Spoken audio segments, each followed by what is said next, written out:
Live from Studio 67 in Florida's Capital County, it's time to get fact-checked. Access granted. Good people of Florida, welcome to another episode of Fact Check, and happy day 95 of the 2025 legislative session. I really wish I were kidding. I know it's been a while since we last spoke. I think week 8 was the last time we ran the podcast, so welcome back to all of our treasured listeners here. I'm joined today by Courtney and Peter, as well as a celebrity cameo, Miss Lisa Hurley. Lisa, you want to introduce yourself? Hey, thank you so much. Let me just start by saying, long-time listener, first-time podcaster, so thanks for having me. Lisa Hurley. So I'm a second-generation Floridian. I've been in Tallahassee for over 30 years now. I came up here for undergrad and law school. I did practice law for about 14, 15 years before I decided to make the switch over to lobbying. And I actually used to work at the Florida Association of Counties. That's right, FAC legend. Absolutely. It's back in the old stomping grounds. Right. It's some of the most fun 5 years of my professional career, for sure. Well, and Lisa has what I understand to be a lot of stories about Davin Suggs that might be more appropriate for Fact Check after dark. We'll get that right started. If you ever see her around our conferences, feel free to ask her about that one. Lisa, we're really excited to have you today. Well, as I mentioned, it's been a while since we last spoke, about a month and a half now, give or take. And so a lot has changed, and yet at the same time, very little has changed. On day 60, we kind of adjourned without a plan for the budget. The legislature took a couple weeks of spring break to kind of get their affairs in order, and as of about a week or so ago, they decided to kick budget conferences back up again and really get the ball moving on that process. Now, Lisa, I was just curious. You've been in this process for a little while now, as you mentioned. Is there any precedent for this? Have you seen this sort of thing before?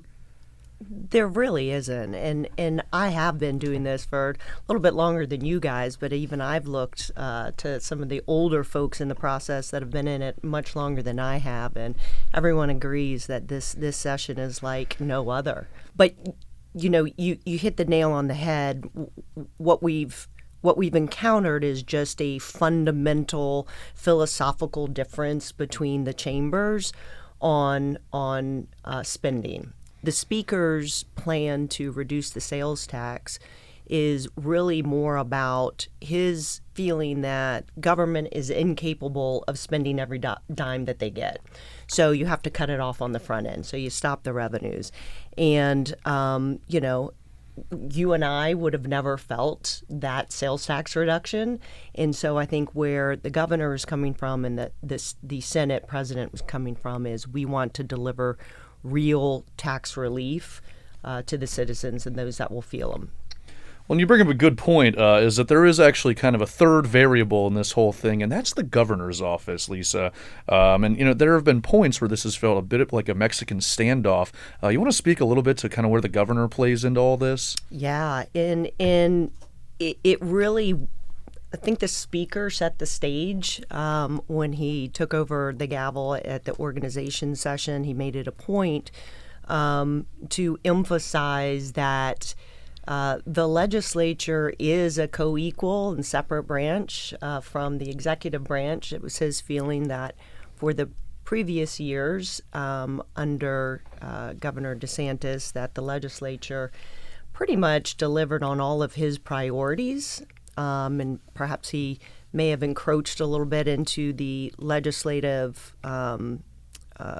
authority. And so he kind of drew the line in the sand there. Now, what we didn't know at that point is how entrenched the parties would get. And when the governor called for the first special session on immigration, that's when we found out how serious the Speaker was about the legislature reasserting itself. Yeah, I think that's well said. And, it's interesting. This has been kind of a far cry from years past where the legislature and the governor have typically worked, very hand in hand together.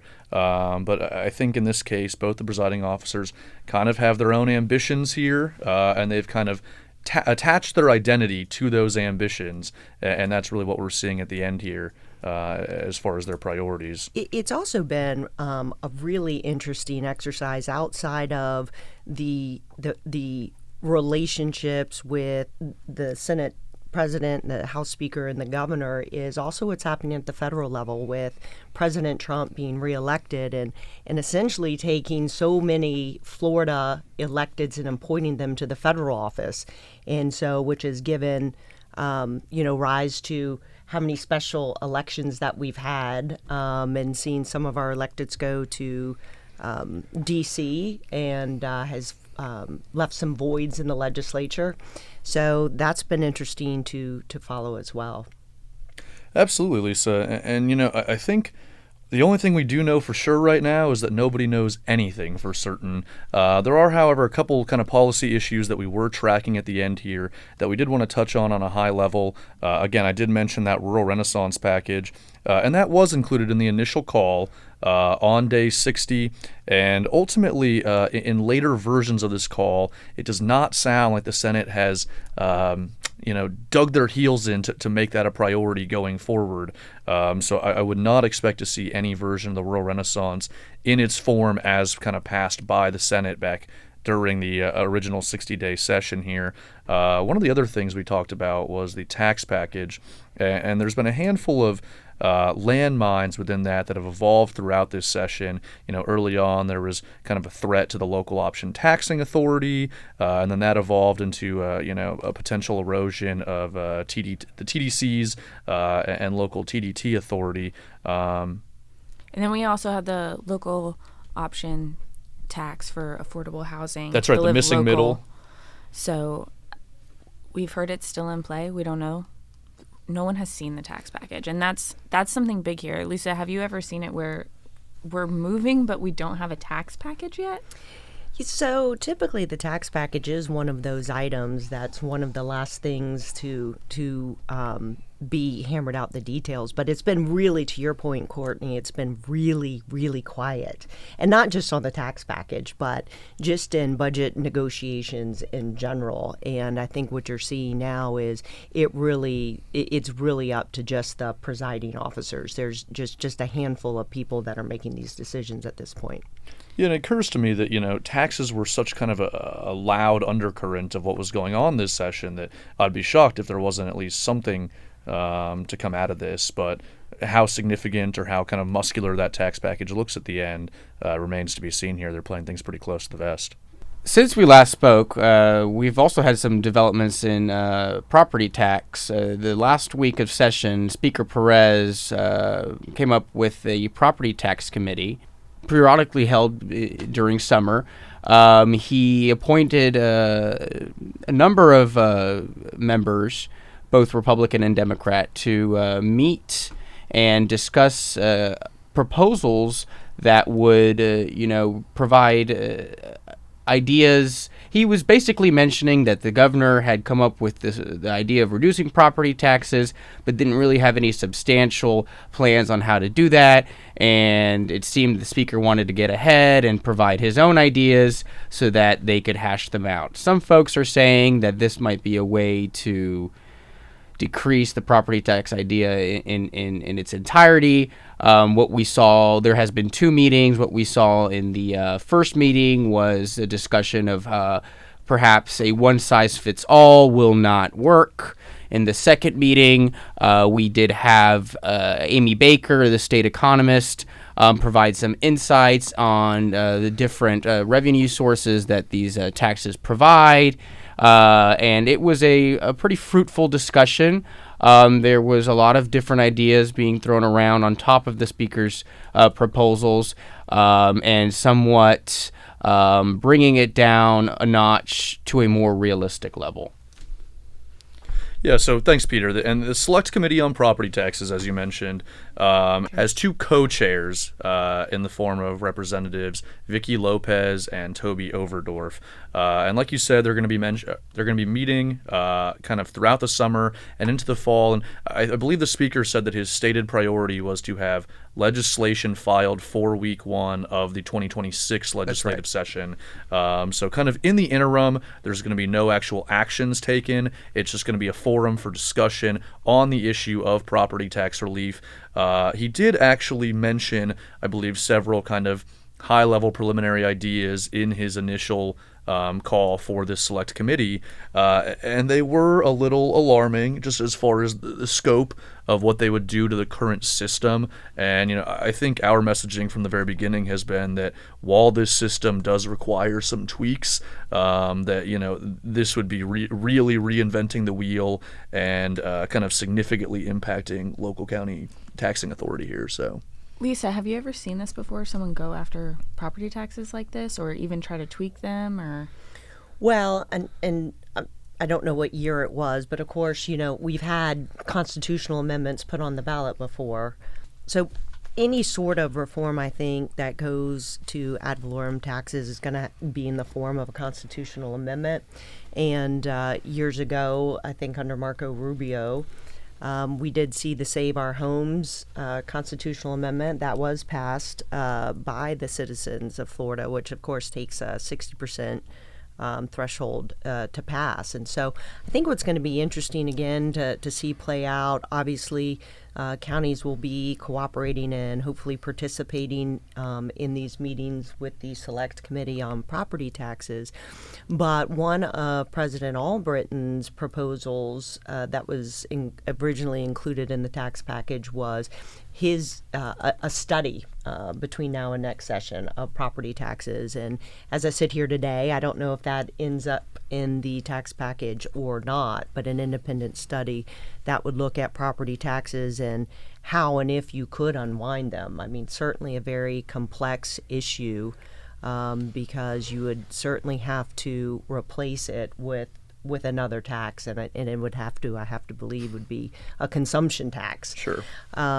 Which should be scary for all of us, because property taxes are certainly probably, if not one of the most stable forms of taxes. Inefficient.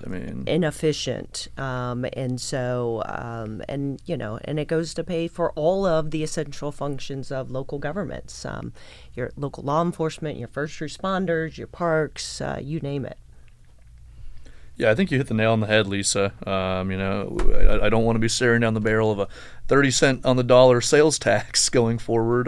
So the one thing I will mention is that we have spoken to a number of members on the Select Committee so far, and the idea that this needs, a drastic overhaul, I think is far from consensus right now. I think there are a number of folks who come from local government backgrounds, kind of understand the perspective that property taxes are essential for the function of local government, and so hopefully those voices are speaking up during these committee meetings going forward. Now, shifting gears back to kind of the legislative session at hand, Courtney, you want to tell us a little bit about what we can expect going forward these next couple weeks? When do you think we're going to be finished by? The original end date was supposed to be June 6th in the joint resolution to extend to. The House came back and extended until June 30th. The Senate did not come back and extend till the same June 30th. Somewhere they met in the middle, and they have both now extended until June 18th. We've heard tons of rumors this week. We have no clue when this is actually ending. But the one thing I want to say is there is sort of something of a hard deadline when the new fiscal year starts.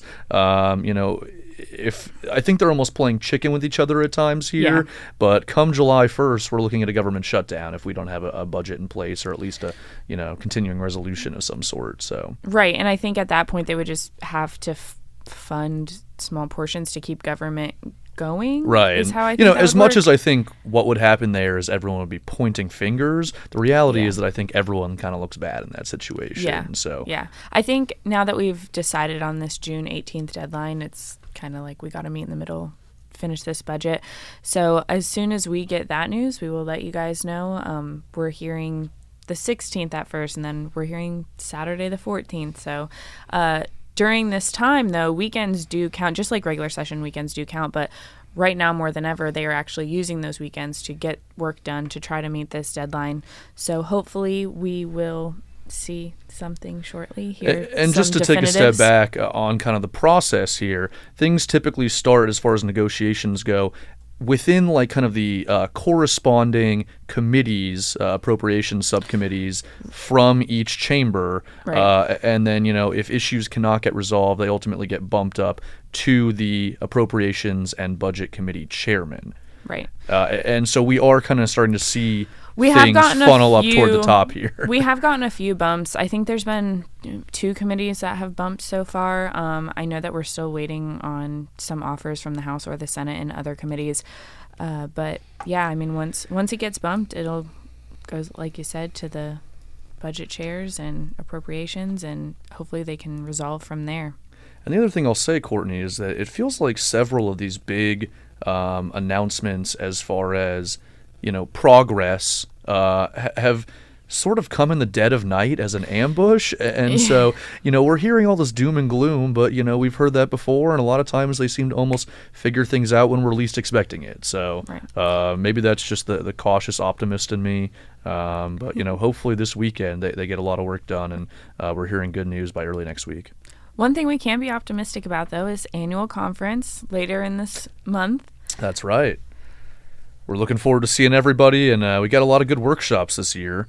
Courtney, I know you're running one. You want to tell us a little bit about what we can expect there? Yeah, so I'm running the growth management workshop. Got a nice lineup for you guys. The annual growth management workshop. We've got Oscar Anderson from the Southern Group. We've got Jeremy Susak from the Lennar Homes, Rusty Payton from Florida Home Builders Association, and then we have Stan McLean, Senator Stan McLean, that is. He will be one of the many legislators there. As the days are coming closer, we're finding out more and more people are going to attend. So. And each of these folks, the senator included, have been kind of close in our orbit throughout the last couple sessions. Yeah. And so I think each of these people are good for our membership to get to know.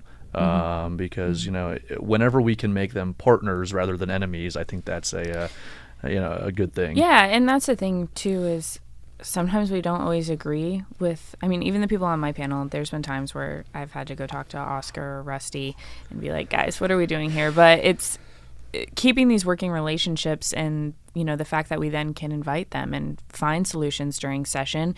And that goes for Senator McLean, too. It was a tough battle for him this year, and we worked alongside him, helped him, he helped us, and he certainly did help us. I think we ended up okay.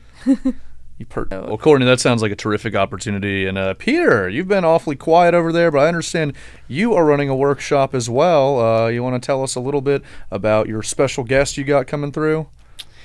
Yeah, absolutely. So, as we all know, Doge has been the talk of the season, and we are one of them, right? The governor wants to make sure that both the state and local governments are running their governments efficiently, are employing best practices to really, cut, bureaucracy and cut the excesses of government. And so the governor appointed Mr. Eric Soskin, who was the previous Inspector General of the U.S. Department of Transportation. And we went ahead and extended him a formal invitation to participate on our Doge workshop at our annual conference. Given the foundational role Doge will be playing in shaping how Florida counties evaluate their programs and improve government efficiency, we thought it would be an ideal opportunity to have Mr. Soskin speak directly with county leaders about how to prepare and succeed under this initiative. We think it would be, ideal if he could explore what would best practices in implementing Doge, perhaps even highlight some examples of some local governments that are already implementing the, who have passed resolutions and who are actively proceeding with the Doge initiative. And, we've gotten some, feedback from our counties on the way that they are going to be implementing this, and we just want to perhaps make it a more uniform or more standard process so that both sides, that being the counties and the governor's office, are in line, are in communication, and everything proceeds smoothly. Yeah, Peter, I think this can be a really valuable two-way street here because, as much as this philosophy of doging your government is kind of, new and glamorous right now, I think a lot of these safeguards that you spoke to have already been in place as far as, making sure we're limiting fraud, abuse, and waste at the local government level and elsewhere. And so hopefully this can be, a really productive conversation for both sides. Right, and it might even highlight folks, like I mentioned, that are already doing this. We've gotten feedback from some counties that are stating that some aspects of the governor's ideas we have been doing. And so it would give them a chance to portray those practices to others who might not know or might not have begun implementing it already, and really establishing a relationship between themselves and between the state and leading this effort. Well, thank you, Peter, and we're looking forward to everyone who's able to join us at the Hilton Orlando for FAC's annual conference this year. Please come through for these workshops and more, and it should be another productive conversation this year. Before we wrap up, any last-minute housekeeping you got for us, Courtney? The only thing I will say is look out for our Ledge Bowl this week. You will not only find this podcast, but you will also find our legislative wrap-up video hosted by Jeff, Jared, and myself. It's a nice hour-long video. We went all out for this one. We did. It's a nice hour-long video that gives you guys the inside scoop of bills this session, passed and failed. And our final report is finally out, so that will also be located in the Ledge Bulletin or on our website at fl-counties.com. Yeah, and we're kind of telling two different stories here. I think the final report and the wrap-up webinar are telling everything that happened in the first 60 days, and then this podcast, we're able to catch you guys up on what's happened in the month and a half since. Right, and to that point, we will make another publication when we actually have a budget. Absolutely. We will give you guys an analysis once we have something to analyze. Well, thank you guys for your patience. I think everyone up here is just having too much fun to stop right now. But as soon as, we kind of put the 2025 legislative session behind us, we will have even more updates for you guys. As always, thank you for listening. This has been Fact Check, and we are signing off. Bye, everybody. Bye-bye. Bye.